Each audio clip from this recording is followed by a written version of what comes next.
ورحمة الله وبركاته. الحمد لله رب العالمين، وقيبة للمتقين، الصلاة والسلام على رسول محمد وعلى آله وأصحابه أجمعين. فقد قال الله تبارك وتعالى في كلامه المجيد: بسم الله الرحمن الرحيم. إن عدة الشهور عند الله 12 شهرا في كتاب الله يوم خلق السماوات والأرض منها أربعة حرم، ذلك الدين القيم، فلا تظلموا فيهن أنفسكم وقاتلوا المشركين كافة كما يقاتلونكم كافة واعلموا أن الله مع المتقين. وقال النبي صلى الله عليه وسلم: يا أيها الناس توبوا إلى الله فإني أتوب في اليوم إليه 100. وقال الله تبارك وتعالى في كلامه المجيد: بسم الله الرحمن الرحيم. يا أيها الذين آمنوا توبوا إلى الله توبة نصوحا. وقال الله تعالى في شان حبيبه ومعشوقه مخبرا وعامرا: إن الله وملائكته يصلون على النبي يا أيها الذين آمنوا صلوا عليه وسلموا تسليما. اللهم صل على سيدنا محمد النبي الأمي وعلى آله وسلم تسليما. بلغ العلا بكماله، كشف الدجى بجماله، حسنت جميع خصاله، صلوا عليه وآله। শুকরিয়া আল্লাহ তাআলার জন্য, যে মহান মালিক আমাকে আপনাকে ভালোবেসে মহাব্বত করে পবিত্র শাহরুর রজব মাসে আল্লাহ তাআলার কুদরতি চরণে সিজদা দেওয়ার লক্ষ্যে মসজিদে আসার তৌফিক দান করেছেন। আমরা সেই মহান মালিকের শুকর আদায় করছি, আলহামদুলিল্লাহ। দুরূদ ও সালাম পেশ করছি সাইয়্যিদুল মুরসালিন খাতামুন নবিয়্যিন জনাবে মুহাম্মদুর রাসূলুল্লাহ সাল্লাল্লাহু আলাইহি ওয়াসাল্লামের প্রতি। সম্মানিত উপস্থিতি, আল্লাহ তাআলার শুকরিয়া আদায় করে শেষ করা যাবে না। এই বৈরী আবহাওয়া, কঠিন ঠান্ডাকে উপেক্ষা করে আল্লাহ তাআলা আমাকে আপনাকে তৌফিক আর কুওয়াত দান করেছেন বিধায় আল্লাহর ঘর মসজিদে আসার তৌফিক পেয়েছে, ঠিক কিনা? অনেক আল্লাহর বান্দা আছে এখনো মসজিদে আসতে পারে নাই, বিভিন্ন প্রকার অলসতার মধ্যে, দুনিয়াবি ঝুট ঝামেলার মধ্যে লিপ্ত আছে।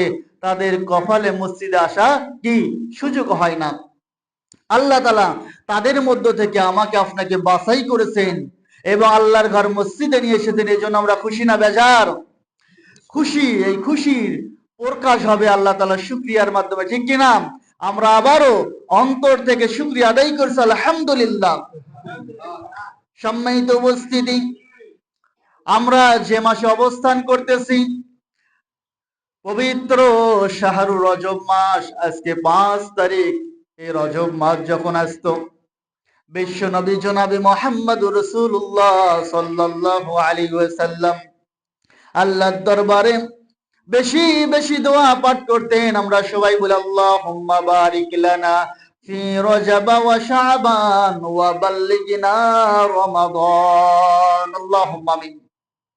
বিশ্ব নবী পবিত্র জবানে এই দোয়াটি পাঠ করতেন, বলতেন, হে রব্বে কাবা, দয়া করে রজব মাস দিয়েছেন, শাবানের রজবের বরকত আমাদেরকে দান করুন, আর আমাদের হায়াতকে লম্বা করে রমজান পর্যন্ত দান করুন। সুবহানাল্লাহ।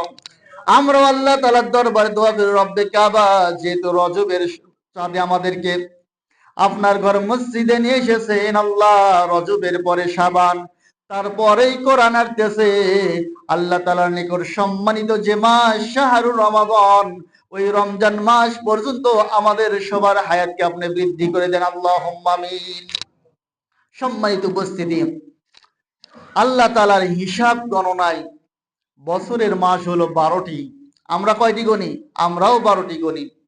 এর ভিতর 4টি মাসের গুরুত্ব, মর্যাদা, ফজিলত বেশি। দুনিয়াতে মানুষ অনেক, সবার মর্যাদা কি সমান? দুনিয়াতে অনেক পদ রয়েছে, অনেক পদ, অনেক গ্রুপে মানুষ চাকরি করে। দুনিয়াতে যেমন আমরা দেখি প্রশাসনের মধ্যে পুলিশ, যে ব্যক্তি পুলিশের চাকরি করে সাধারণ একজন কনস্টেবল, তার নামও পুলিশ। আর যে পুলিশ প্রধান ঢাকার হেডকোয়ার্টারে অবস্থান করে, তার নামও পুলিশ। দুইজনের নাম পুলিশ, কিন্তু দুইজনের মর্তবা কি সমান? সমান না, সমান না। একজন সাত মাথায় বলেন, একজন ট্রাফিক পুলিশ বা পুলিশ কনস্টেবল দাঁড়িয়ে ডিউটি পালন করতেছে, ওর নামও পুলিশ। আর যে পুলিশের প্রধান, সে ঢাকার হেডকোয়ার্টারে আছে, তার নামও পুলিশ। কিন্তু দুইজনের মধ্যে কি অনেক পার্থক্য। তেমনি 12টি মাস আল্লাহ তাআলা দান করেছেন। 12টি মাসের মধ্যে সব মাসের মর্যাদা সমান নয়। আল্লাহ তাআলা পবিত্র কোরআনের মধ্যে এই 12টি মাসের মধ্যে 4টি মাসের কথা বিশেষভাবে উল্লেখ করেছেন। তার মধ্যে গুরুত্বপূর্ণ একটি মাস হলো শাহরুল রজব। সুবহানাল্লাহ। এই রজব মাস যখন আসতো, বিশ্ব নবী বেশি বেশি দোয়া পাঠ করতেন, আর আগের চাইতেও আমল আর তেলাওয়াত বেশি করে বৃদ্ধি করে দিতেন। সুবহানাল্লাহ। আজকে জুমার সংক্ষিপ্ত আলোচনার বিষয় হবে রজব মাসে আল্লাহর দিকে ফিরে আসার মাস। আমরা বিগত সময় যেভাবে কাটাইছি, এই রজব মাস যখন আসে আমাদেরকে আত্মশুদ্ধি করতে হবে, অন্তরের মধ্যে আল্লাহর ভয় নিয়ে আসতে হবে এবং আল্লাহর দিকেই ফিরে যেতে হবে। তবে প্রশ্ন হলো, আমরা যদি আল্লাহর দিকে ফিরে না আসি, তারপরেও কিন্তু আল্লাহর কাছেই যেতে হবে, ঠিক কিনা? যেতে হবে আল্লাহর কাছেই। এই যাওয়াটা দুই ভাবে, কেউ নাফরমানির মধ্যে দিয়ে আল্লাহর কাছে যাবে, কেউ তওবা করে জীবনের গুনাহ খাতা মাফ করে নিয়ে আল্লাহর নিকট যাবে। আমরা কোন শ্রেণীভুক্ত হতে চাই? আমরা তওবা করে মাফ নিয়ে আল্লাহর কাছে যাইতে চাই। আল্লাহ তাআলা বলেন, ইয়া আইয়ুহান নাসু তুবু ইলাল্লাহি তাওবাতান নাসুহা, হে দুনিয়ার মানুষেরা, ঈমানদারগণ, আল্লাহর নিকট তওবা করো। তুবু ইলাল্লাহি, কেমন তওবা? তাওবাতান নাসুহা, খাঁটি অন্তরে একনিষ্ঠভাবে তওবা করো। যদি একনিষ্ঠভাবে তওবা করতে পারো, তাহলে আমি আল্লাহ তাআলা তোমাদের তওবাকে কবুল করে জীবনের তামাম গুনাহগুলি আমি আল্লাহ তাআলা মাফ করে দিয়ে আমার সুমহান জান্নাতের মেহমানদার করাবো। সুবহানাল্লাহ। যদি তওবা আমরা সঠিকভাবে করি, এই তওবা কেমন, কিভাবে করতে হবে? আপনার জীবনে যত গুনাহ হোক, যত অপরাধ হোক, যদি তওবাতুন নাসুহা একবার হয়ে যায়, আল্লাহ তাআলার ক্ষমা এত বড়, আপনার জীবনের সমস্ত গুনাহগুলো আল্লাহ তওবার কারণে মিটিয়ে দেবে, ঠিক কিনা? এই ঘটনা একটু পরে আসতেছে, আমরা তওবার দিকে যাব। তাহলে আল্লাহর দিকে ফিরে আসতে হবে। আমি যে কোরআনের আয়াতটি তেলাওয়াত করেছি, রব্বে কারীম সূরাতুত তাওবার 36 নম্বর আয়াতের মধ্যে বলেন, ইন্না ইদ্দাতাশ শুহুরি ইনদাল্লাহি 12 শাহরা ফি কিতাবিল্লাহি ইয়াওমা খালাকাস সামাওয়াতি ওয়াল আরদা মিনহা আরবাআতুন হুরুম। আল্লাহ তাআলা বলেন, ইনশাআল্লাহর নিকট তোমরা যেমন বছর গণনা করো, মাস গণনা করো, এই গণনার মধ্য দিয়ে আল্লাহ তাআলার নিকট গণনায় বছরের মাস হলো 12টি। কয়টি মাস? ফি কিতাবিল্লাহি ইয়াওমা খালাকাস সামাওয়াতি ওয়াল আরদ। আর এই 12 মাস আল্লাহ তাআলা আসমান জমিন যখন থেকে সৃষ্টি করেছেন, তখন থেকে আল্লাহ তাআলার হিসাবের মধ্যে 12টি মাস অন্তর্ভুক্ত করেছেন। সুবহানাল্লাহ। এর মধ্যে মিনহা আরবাআতুন হুরুম, আল্লাহ তাআলা বলেন 12 মাসের মধ্যে 4টি মাস আমি হারাম করেছি, নিষিদ্ধ করেছি, সম্মানিত করেছি। এই 4টি মাস যদি তোমরা পেয়ে যাও, অন্য 4টি মাস যেভাবে কাটাও তার চাইতে তোমার জীবনের সময়গুলো অন্যভাবে কাটাবে। আদেশ টাকার 12টি মাসের মধ্যে 4টি মাস আল্লাহ কোরআনের মধ্যে বললেন আমি সম্মানিত 4টি মাস দান করেছি। এই 4টি মাস যখন তোমরা পাবে, নবীজি বলেন তোমরা যখন পাবে এই 4টি মাসকে তোমরা মর্যাদা দাও, সম্মান দাও, আর জীবনের গুনাহগুলি তোমরা আল্লাহ তাআলার নিকট মাফ করে নেওয়ার জন্য আল্লাহর দিকে তোমরা ফিরে আসো। তাহলে আমাকে আপনাকে আল্লাহর দিকেই ফিরে আসতে হবে। কারণ রজব মাস যখন আসে, সাহাবীরা বলেন নবীজি সাল্লাল্লাহু আলাইহি সাল্লাম যখন রজব মাস আসতেন, তেমন যেন আমরা বলি কোমরে গামছা বেঁধে নামে, মানে একটা কাজ করতেছেন আপনি, গায়ে পোশাক আছে, কাজ তেমন গায়ে লাগতেছে না, ঠিক কিনা? কি করে? পোশাক খুলে কোমরে যদি গামছা বাঁধেন তখন শক্তি যেন নতুন করে সঞ্চারিত হয়, যে আমি নতুন উদ্যমে আমার মনোযোগ, আমার সমস্ত একনিষ্ঠতা দিয়ে আমি এই কাজটা শুরু করব। তেমনি ভাষা ব্যবহার করেছে রাসূল সাল্লাল্লাহু আলাইহি সাল্লাম। ইবাদত 12টি মাসই করতেন, কিন্তু যখন রজব মাস আসতেন তখন ইবাদতের পরিমাণ এমন বৃদ্ধি করে দিতেন যে রাসূল সাল্লাল্লাহু আলাইহি সাল্লাম সারা রাত্রি ঘুমাইতেন না। সুবহানাল্লাহ। নবীজি বলেন এই মাস রমজানের প্রস্তুতির মাস, শাবান মাস রমজানের প্রস্তুতির মাস, রজব মাস আত্মশুদ্ধির মাস। যে ব্যক্তি রজব আর শাবানের বরকত নিয়ে আত্মশুদ্ধি করবে, রমজানের পরিপূর্ণ প্রস্তুতি নেবে, ওই বান্দা, ওই ব্যক্তি শাহরুল রমজানের 30 দিনের হক পরিপূর্ণ আদায় করতে পারবে। আর রমজানের সর্বশ্রেষ্ঠ একটি রাত লাইলাতুল কদর। ওই বান্দা যদি ট্রেনিং গ্রহণ করে, দুনিয়ায় যদি কোনো সেনাবাহিনী কোন বাহিনীতে কাজ করতে চায়, কোন বাহিনী প্রধান তাই কিন্তু ডাইরেক্ট নিয়োগ দেয় না। নিয়োগ হওয়ার পরে 6 মাস কমপক্ষে ট্রেনিং দেওয়া, ঠিক কিনা? একজন ট্রেনিং ছাড়া সৈনিক যদি যুদ্ধে অবতীর্ণ হয়, ওই সৈনিক কিন্তু যুদ্ধ করতে পারবে না, অটোমেটিক মারা পড়বে, ঠিক কিনা? আর যে সৈনিক ট্রেনিং নেয়, প্রশিক্ষণ নেয়, ওই সৈনিক যুদ্ধক্ষেত্রে অত্যন্ত দক্ষতার সহিত যুদ্ধ করবে, ঠিক কিনা? সেই জন্য রজব শাবান আপনাকে আমাকে ট্রেনিং নিতে হবে।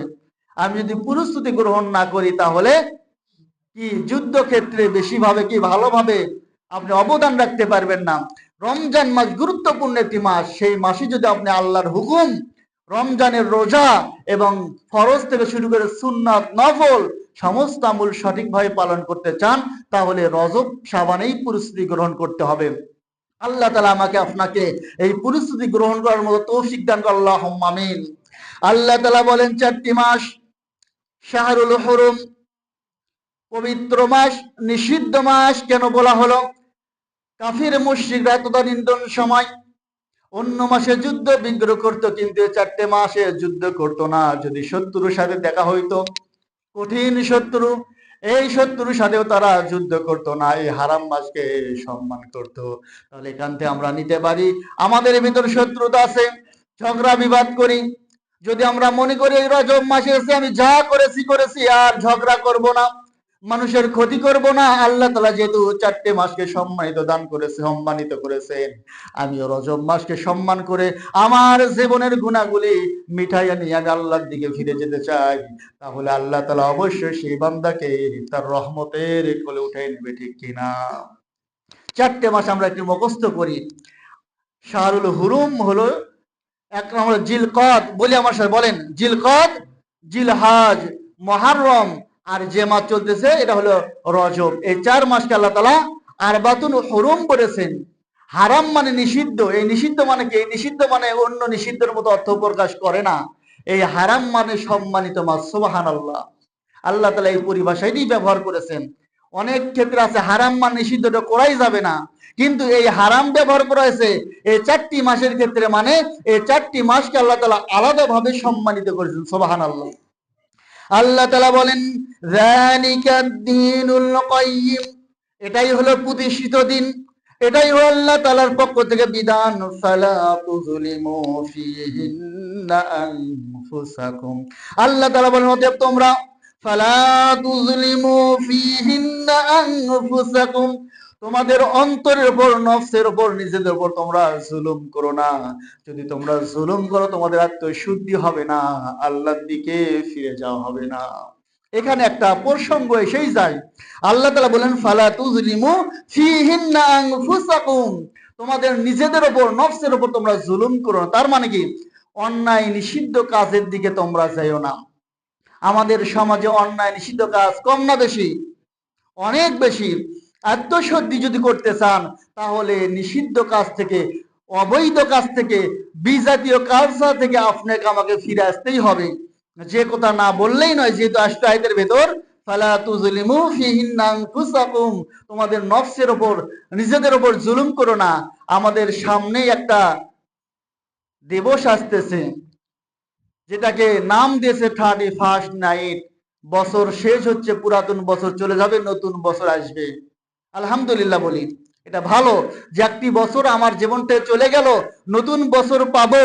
এর জন্য আল্লাহ শুকরিয়া আদায় করতে হবে, আল্লাহ আমার জীবনের বিগত সময়ের গুণাগুলি মাফ করে দেন, আর সামনের জীবনগুলো যাতে, সময়গুলো আপনার আল্লাহ আপনার আমলের মধ্যে, আপনার হুকুমের মধ্যে কাটাই দিতে পারি। এই জন্য আল্লাহ কাছে দোয়া করে শুকরিয়া আদায় করতে হবে। আলহামদুলিল্লাহ, এটাই হলো নতুন বছর পাওয়ার আনন্দ, শুকরিয়া। কিন্তু যদি এই নতুন বছর আমরা পাই আর যদি 31st নাইট বিজাতীয় কালচার গুলো আমরা অবলম্বন করি, আপনার সন্তান, আমার সন্তান, 1 বছর চলে গেল, যদি সন্তান মুসলমান হয়, পিতা মুসলমান হয়, নবীকে রাসূল মানে, আর আল্লাহকে আল্লাহ মানে, ওই সন্তান তাহলে বছর যখন শেষ হবে তখন ওযু করে মসজিদে 2 রাকাত নামাজ পড়ে আল্লাহ তাআলার দরবারে হাত উঠাইবে, বলবে আল্লাহ, হায়াত থেকে একটি বছর অতিবাহিত হয়ে গেল, কেমন কিছু করতে পারি নাই, আপনার গোলামি করতে পারি নাই, গুনাহ করেছি, আপনার নাফরমানি করেছি। বছর যেহেতু যেটা চলে গেছে আর ফিরে আসবে না, নতুন একটি বছর আপনি দান করতেছেন আল্লাহ, এই বছরে আমার হায়াতটাকে বৃদ্ধি করে দেন। এই বছরে যত আপনার হুকুম আছে, যত আহকাম আছে, এই গোলামকে দিয়ে আপনি বছরের সমস্ত আমলগুলো পালন করে নিয়ে আপনার কুদরতি চরণে সিজদা দিয়ে ঈমান আর আমল নিয়ে টিকে থাকার তৌফিক দান করে, আল্লাহুম্মা আমিন। এই দোয়া করে যদি আপনি 31st নাইট নববর্ষ পালন করেন তাহলে চলবে কিনা? চলবে, এটা পালন করেন, কোনো বাধা নেই। কিন্তু মুশরিক, কাফির আর বিজাতীয় সন্তানরা এই মাস যখন শেষ হয়ে যায়, ডিসেম্বর মাস, নতুন বছর আসে, তখন যদি বড় বড় বক্স নিয়ে আসে, গান বাজনা করে, অনুষ্ঠান করে, পটকা ফোটায়, আর জোশনা জৌলুস করে, বিভিন্ন প্রকার আমোদ ফুর্তি করে, এটা যদি বিজাতীয় করে মেনে নেওয়া যায়, কিন্তু ওই কালচার মুসলমানরা যখন করে তখন এটা মুসলমানদের রীতির মধ্যে আর পড়ে না, ঠিক কিনা? আল্লাহ তাআলা সেই জন্য বলেন ফালা তুযলিমু ফিহিন্না আনফুসাকুম, তোমরা তোমাদের নিজেদের নফসের উপর জুলুম করো না। জুলুম মানে অন্যায়, অবিচার আর বিজাতীয় কালচার গুলো পালন করো না। এগুলো পালন করলে তোমাদের অন্তরের ভেতর মরিচা পড়ে যাবে, আত্মশুদ্ধি হবে না, আল্লাহর দিকে ফিরে আসা হবে না। অতএব তোমরা নিজের অন্তরের উপর জুলুম করো না, তার মানে আল্লাহর হুকুম গুলো মেনে নাও আর নিষিদ্ধ কাজ থেকে নিজেকে বিরত রাখো, ঠিক কিনা? আল্লাহ তাআলা বলেন ওয়াকাতিলুল মুশরিকিনা কাফাতান কামা ইউকাতিলুনাকুম কাফা, তোমরা মুশরিকদের সাথে যুদ্ধ করো সর্বাত্মকভাবে, তারা যেমন তোমাদের সাথে যুদ্ধ করে। কারণ যখন আক্রমণ করবে মুসলমানদের উপর, তোমরা বসে থাকা যাবে না। কারণ যদি বসে থাকেন, আল্লাহ তাআলা বলেছেন মুসলমানরা যেমন, তোমরা কাফিররা যেমন তোমাদের সাথে যুদ্ধ করতে চাই, তোমরাও যুদ্ধ করো। কারণ কেউ যদি মারতে আসে আর আপনি যদি শুধু মার খেয়ে বসে থাকেন তাহলে হবে না। মার খাওয়া যেমন সুন্নাত, মার দেওয়াও তেমন সুন্নাত, ঠিক কিনা? সেই জন্য নবীজি সাল্লাল্লাহু আলাইহি সাল্লাম মক্কার জমিন থেকে যখন মদিনায় চলে আসলেন, ওই নবীজি তখন কাফিরদের বিরুদ্ধে অস্ত্র ধারণ করলেন। এক হাতে কালিমার ঝান্ডা, আরেক হাতে তরবার নিয়ে বদরের ময়দানে ঝাঁপিয়ে পড়লেন। এর মানে জানিয়ে দিলেন, ইসলাম শুধু মার খাবে, নির্যাতিত হবে এটা না। আপনাকে আক্রমণ করবে, চুপ করে বসে থাকবেন এমনটি না। যখন কাফির মুশরিকরা, বেঈমানরা ইসলামের উপর, মুসলমানদের উপর আক্রমণ করবে, তখন এই আক্রমণকে প্রতিহত করার জন্য আমাকে আপনাকে তরোয়াল নিয়ে, প্রয়োজনে যত অস্ত্র দরকার অস্ত্র নিয়ে কাফিরদের বিরুদ্ধে ঝাঁপিয়ে পড়তে হবে, ঠিক কিনা? আল্লাহ তাআলা বলতেছেন ওয়া'লামু আন্নাল্লাহা মা'আল মুত্তাকিন, আর তোমরা জেনে রাখো আমি আল্লাহ তাআলা মুত্তাকিনদের সাথেই রয়েছি। সুবহানাল্লাহ। এটা সূরা তওবার 36 নম্বর আয়াতের মধ্যে আল্লাহ তাআলা বলে দিলেন এই কথাগুলি, যে আপনি যেভাবেই কাজ করতেছেন করেন, যদি মুত্তাকি হন তাহলে আপনি যুদ্ধের ময়দানে গেলেও আল্লাহ তাআলা আপনার সঙ্গেই আছেন। আর বেঈমানরা যেখানে যায় তাদের সাথে আল্লাহ নেই, ঠিক কিনা? এই যে বিগত কয়েকদিন আগে যে আমাদের ভাই মারা গেল, উসমান হাদি ভাই, দেখেন ভাইয়ের ইমানটা কত সুন্দর ছিল, কত চমৎকার কথা বলতো, পুরো দেশবাসী তার জন্য কান্না করেছেন। কেন? অবশ্যই সে মুত্তাকি ছিল, ইমানদার ছিল, সেই জন্য তার মৃত্যুতে পুরো দেশবাসী কেঁদেছে, ঠিক কিনা? আল্লাহ তাআলা বলছেন ওয়া'লামু, আর তোমরা জেনে রাখো মা'আল মুত্তাকিন, আমি আল্লাহ তাআলা মুত্তাকিনদের সঙ্গে থাকি। মুত্তাকিন তারাই যারা অন্তরের ভিতর আল্লাহ তাআলার ভয় লালন করে, ঠিক কিনা? যাদের হৃদয়ে আছে আল্লাহর ভয়, তারা কভু পথ ভুলে যায় না। আল্লাহর প্রেম ছাড়া এই দুনিয়ায় কারো কাছে কোনো কিছু চাই না। রাতের আধারে যারা সিজদাতে রয়, দু চোখের অশ্রুতে নদী যেন বয়, ছলনার হাত ছানি যত আসুক, পিছনে ফিরেও সে তাকাই না। আল্লাহর প্রেম ছাড়া এই দুনিয়ায় কারো কাছে কোনো কিছু চাই না, ঠিক কিনা? এই বান্দাগুলো যদি অন্তরের ভিতরে আল্লাহর ভয় থাকে আর কাউকে ভয় করে না, কারো কাছে কোনো কিছু চায় না, সেই জন্য রজব মাস আল্লাহ তাআলা আমাদেরকে দান করেছে, আমাদেরকে ফিরে আসতে হবে আল্লাহ তাআলার দিকে, ঠিক কিনা?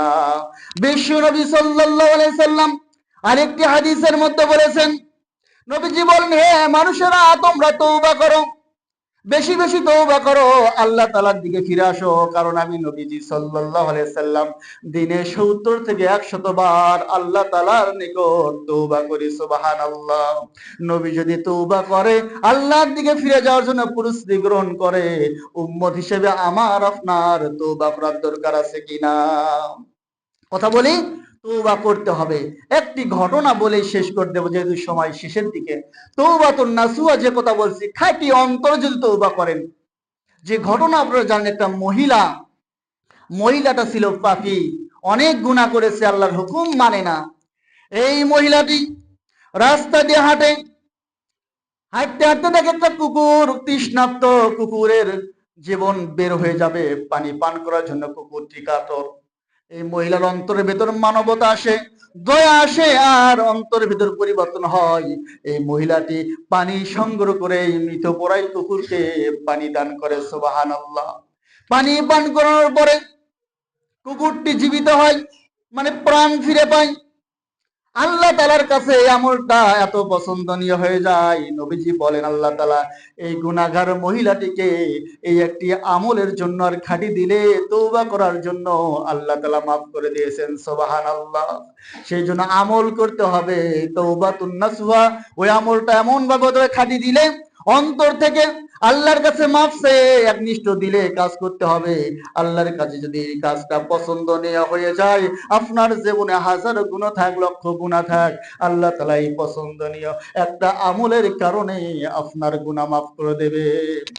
আমরা আল্লাহ তাআলার কাছে দোয়া করব, রব্বি কাবা, জীবনে গুনার শেষ নাই, জীবনে এত অন্যায় করেছি, এত অবিচার করেছি, আল্লাহ জানি না কোন আমল আপনার কাছে পছন্দনীয় হয়। আপনি আমার জীবনের যে আমল পছন্দ করেন, ওই আমলটাকে কবুল করে নিয়ে আমার জীবনে তওবাতুন নাসুহা কবুল করে আপনার একনিষ্ঠ গোলাম হিসেবে কবুল আর মঞ্জুর করেন। আল্লাহুম্মা আমিন। সম্মানিত উপস্থিত, তাহলে মেসেজ হলো, রজব মাস সম্মানিত মাস, এই মাসে অন্যায় হারাম কাজ করা যাবে না, আল্লাহর দিকে ফিরে আসতে হবে। যে কথা বলতেছিলাম, যে সামনে যে দিবসটা আসতেছে আমরা পালন করব কিভাবে, আমি যে কথাগুলো বললাম, যে জীবনতে একটা বছর চলে গেল, নতুন বছর পাচ্ছি, আল্লাহ শুকরিয়া আদায় করব। যদি নামাজের মাধ্যমে নতুন বছর পালন হয়, ওই বান্দার জীবনে কল্যাণ আসবে কিনা? আর যারা গান বাজনা করবে, পটকা ফোটাবে, তাদের জীবনে কল্যাণ আসবে না।